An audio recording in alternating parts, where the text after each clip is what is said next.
Hello everyone, welcome back to our YouTube channel. पिछले lecture में हमने पार्ट्स ऑफ स्पीच को देखा था। समझा जाके पार्ट्स ऑफ स्पीच क्या होती है, कितने पार्ट्स होते हैं पार्ट्स ऑफ स्पीच के। नाउन देखा था। पार्ट्स ऑफ स्पीच के 8 पार्ट्स होते हैं, ठीक है। उसमें से हम लोगों ने सिर्फ नाउन देखा था। आज हम उसी टॉपिक को कंटिन्यू करने वाले हैं। तो बन रहिए इस वीडियो में और एंड तक जरूर देखिए। तो चलिए आज इस वीडियो को कंटिन्यू करते हैं और समझते हैं पार्ट्स ऑफ स्पीच के बाकी पार्ट्स को। तो चलिए शुरू करते हैं।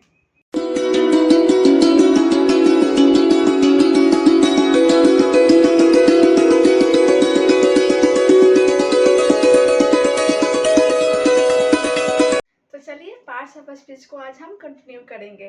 पार्ट्स ऑफ स्पीच का दूसरा पार्ट्स क्या है? प्रोनाउन। सबसे पहले इसका हम डेफिनेशन देखेंगे। What is pronoun? ठीक है। तो a pronoun is a word that used in the place of noun और टू अवॉइड रेपिटेशन।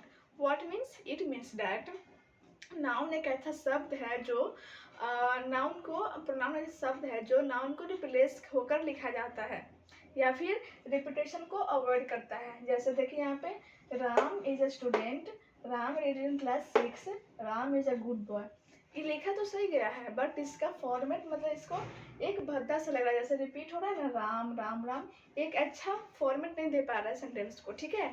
तो इसी रिपीटेशन को कैंसिल आउट कौन करता है? प्रोनाउन। कैसे करता है देखते हैं। पहले उससे पहले क्या प्रोनाउन कन्वर्स होते हैं? ही, सी, इट और दे। तो प्रोनाउन क्या है? Pronoun is a word that used in the place of noun. तो यहाँ पर नाउन क्या है? राम। तो राम की जगह पे कौन सा रिप्लेस होगा? प्रोनाउन। प्रोनाउन बोले तो ही, सी, इट और दे, ठीक है। तो यहाँ पे देखिए, यहाँ पे राम इज स्टूडेंट, ये तो सही है। पर यहाँ पे देखिए राम रीड इन क्लास 6, तो यहाँ पे ये लिख सकते हैं ना ही रीड इन क्लास 6 या फिर he is a good boy. यहाँ पर राम की जगह पे ही हो गया, जैसे नाउन को रिप्लेस कौन कर दिया? प्रोनाउन। तो बेसिकली प्रोनाउन यही कहती है कि नाउन की जगह रिप्लेस कौन सा हो जाएगा? प्रोनाउन, ठीक है। तो अब हम समझेंगे क्या? एडजेक्टिव। तो अब बारी है एडजेक्टिव पढ़ने की। तो चलिए इसका डेफिनेशन देख लेते हैं। What is adjective? Adjective is a word that describes noun or pronoun, providing its more information about its quality or quantity. मतलब एडजेक्टिव एक ऐसा वर्ड है जो नाउन या प्रोनाउन की विशेषता बताता हो या फिर उसको मोर इन्फॉर्मेशन देता हो नाउन और प्रोनाउन के बारे में, ठीक है। For example he is a good boy. यहाँ पे क्या है? ही क्या है? प्रोनाउन है। इज अ वर्ब, ये सब है। Boy, he is a good boy. वो एक लड़का, एक अच्छा लड़का है। लड़का तो है पर उसमें क्या विशेषता क्या बता रहे हैं यहाँ पे? गुड। तो यहाँ पे क्या हो गया? गुड हो गया क्या? एडजेक्टिव, ठीक है। एक और देखिए, this is a red pen. यह एक लाल कलम है। एक कलम तो है बट यहाँ पे मोर इन्फॉर्मेशन दिया जा रहा है कलम के बारे में। क्या? यह एक रेड पेन है। यहाँ पे एडजेक्टिव क्या हो गया? रेड, ठीक है। जैसे और सी इज वेरी ब्यूटीफुल, वो बहुत खूबसूरत है। खूबसूरत तो है पर बहुत खूबसूरत है। यहाँ पे क्या एडजेक्टिव हो गया? यहाँ पे वेरी, ठीक है। एक और देख लेते हैं, that is a fast train. वह एक बहुत फास्ट ट्रेन है, तेज ट्रेन, ठीक है। तो यहाँ पे एडजेक्टिव क्या है? यहाँ पे एक ये है नाउन। नाउन क्या विशेषता बता रहा है? फास्ट है वो ट्रेन, ये है एडजेक्टिव। आई बात समझ में? ओवरऑल यही है कि एडजेक्टिव ऐसा शब्द है जो नाउन या प्रोनाउन की विशेषता बता रहा हो, उसको डिस्क्राइब कर रहा हो, मोर इन्फॉर्मेशन देता हो, ठीक है। तो आगे हम पढ़ेंगे क्या? तो अब बारी है एडवर्ब को समझने की, ठीक है। तो अब हम एडवर्ब को समझते हैं। What is adverb? An adverb is a word that used to qualify a verb, an adjective or another adverb, ठीक है। बेसिकली एडवर्ब यह है, इसका नाम ही है क्रिया विशेषण या फिर मतलब क्रिया की विशेषता बता रहा हो। क्रिया मीन्स वर्ब, वर्ब की विशेषता बता रहा हो, उसी को हम लोग क्या बोलते हैं? एडवर्ब, ठीक है। For example slowly, carefully, quickly, ये एक वर्ब को विशेषता देता है। जैसे he came yesterday, वह आया, he came, but when yesterday, ठीक है। तो यहाँ पे एक ये है वर्ब,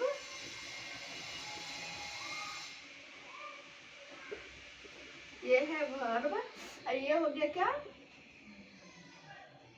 एडवर्ब, ठीक है, क्योंकि ये बता रहा है कि वो कल आया था, ठीक है। फिर है ही गो स्लोली, वह धीरे धीरे जाता है, तो यहाँ पे गो है तो verb, but slowly is a adverb. Then she is very late, तो यहाँ पे तो लेट है, तो यहाँ पे लेट तो है, बट कितना लेट है, बहुत ज्यादा लेट है, तो यहाँ पे वेरी क्या है, एडवर्ब, ठीक है।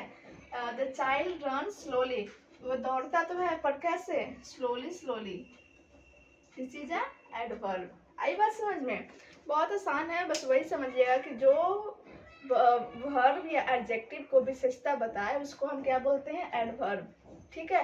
वर्ब के पहले जो भी वर्ड आए, जैसे यहाँ पे देख सकते हैं ये वर्ब है, उसके बाद ये स्लोली, लेट, ये सब क्या है, एक एडवर्ब है, ठीक है। अब हम तो अब किसकी बारी है, वर्ब को पढ़ने की, ठीक है। तो पहले इसका डेफिनेशन समझ लेते हैं, what is verb. Verb is a word which describes an action, position, relations or a state of being. Verb basically वैसा शब्द होता है, मतलब वैसा कह सकते हैं, किसी भी काम को करना verb कहलाता है, या फिर कोई एक्शन हो, या फिर कोई पोजीशन हो, या फिर कोई रिलेशन हो, सभी एक verb कहलाएगा, ठीक है। तो जैसे कोई भी example, laugh, eat, go, run, play, am, is, are, सब एक वर्ब है, ठीक है। जैसे कोई भी शब्द जैसे लास्ट में ना लगा हुआ रहे वो क्या हो जाएगा, वर्ब। जैसे खेलना, हंसना, गाना, पीना, खाना, सब एक क्या है, वर्ब ही है, ठीक है। जैसे ही गो, सी कम, एक ओवरऑल वर्ब है।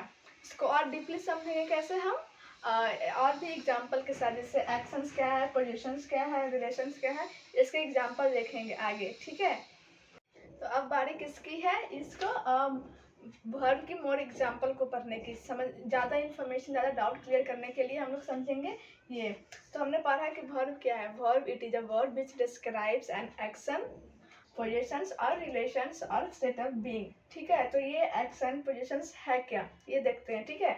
जैसे एक्शन मीन्स कार्य, और पोजीशंस मीन्स संबंध या अधिकार, ठीक है। और last is state of being means अवस्था या स्थिति, ठीक है। तो एक एक करके इसका एग्जाम्पल देखेंगे और समझेंगे। पहला चिल्ड्रन प्ले, इसमें वर्ब क्या है, प्ले, मतलब एक्शन दिखा रहे play. The clock strikes, clock strikes करता है, इसमें वर्ब है strikes, alright. And second one is I have a car, इसमें एक संबंध दिखाएगा या फिर अधिकार दिखाएगा। I have a car, I have a car, इसमें एक संबंध, एक अधिकार दिखा रहा है ना कार के प्रति, तो यहाँ पे वर्ब है आई या have. The cow has two eyes, verb यहाँ पे क्या है, has. Third one is state of being, it means कोई अवस्था या स्थिति बता रहा होगा, जैसे सी इज इल, वह बीमार है, यहाँ पे उसका एक स्टेट ऑफ बीइंग बता रहा है, वो उस लड़की का, मतलब इसका जो वो बीमार है, तो यहाँ पे वर्ब क्या है, इज। दे आर हैप्पी, वे लोग खुश हैं, तो यहाँ पे वर्ब क्या है, आर, ठीक है, समझ में आया। तो अब आगे पढ़ेंगे हम लोग एडवर्ब, जो जैसे नाउन को, प्रोनाउन की विशेषता बताता है यो एडजेक्टिव, और वर्ब की विशेषता बताएगा वो है एडवर्ब। तो आइए एडवर्ब को पढ़ते हैं। तो अब बारी है किसकी, प्रेपोजिशन पढ़ने की। What is preposition. A preposition is a word placed before a noun or pronoun to show its relation to some other word in the sentence. और हाँ वही, तो बेसिकली प्रीपोजिशन यह होता है ऐसा वर्ड जो मतलब उसका एक रिलेशन बताता हो दूसरे सेंटेंस के साथ, दूसरे वर्ड के साथ। For example in, at, on, into, near, under, ये वैसा वर्ड है जो एक पोजीशन बताता है ऑब्जेक्ट का, वो कहाँ है, किस रिलेशन में है, किस इंटरेक्शन में है, वो बताता है कौन, प्रीपोजिशन, ठीक है। For example he is in the room, वह रूम में है, यहाँ पे प्रीपोजिशन कौन है, इन, ठीक है।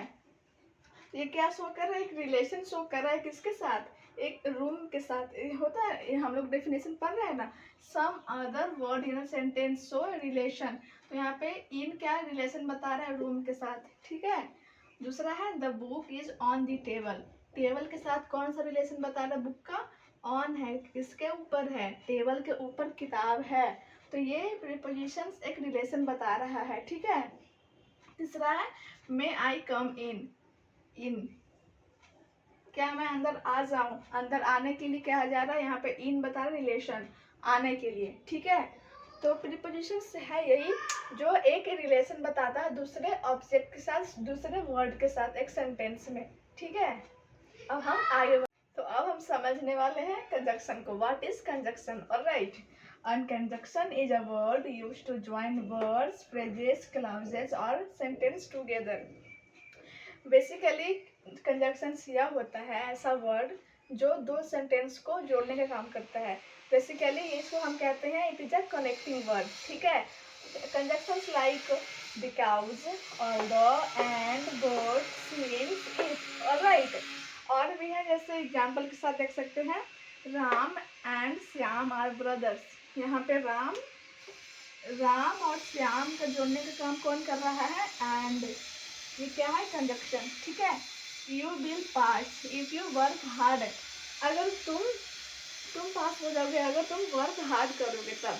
तो यहाँ पे इफ क्या है? एक कंजक्शन है, दो सेंटेंस को ऐड कर रहा है, ठीक है। ये एक सेंटेंस अलग है, ये एक सेंटेंस अलग है, ये दोनों सेंटेंस का ऐड करने का काम कौन कर रहा है? कंजक्शन, क्या है, ठीक है।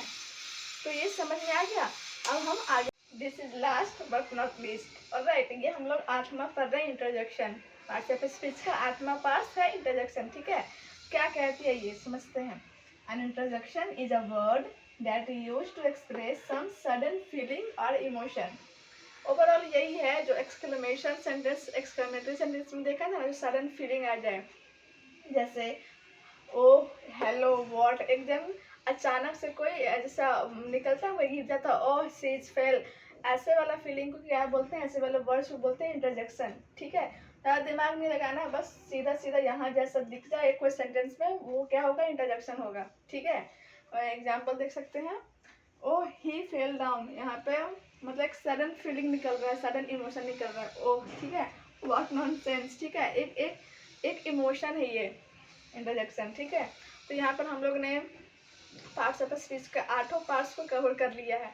नाउन और नाउन के काइंड्स एक वीडियो में है, पार्ट 1 में, और ये 7 है इस वीडियो पार्ट 2 में, ठीक है। तो ओवरऑल सारा समझ में आ गया है पार्ट्स ऑफ स्पीच क्या होता है, इसका कितने टाइप्स होते हैं, हर एक टाइप्स को हम लोगों ने डीपली समझ लिया है, डीपली सीख लिया है, ठीक है।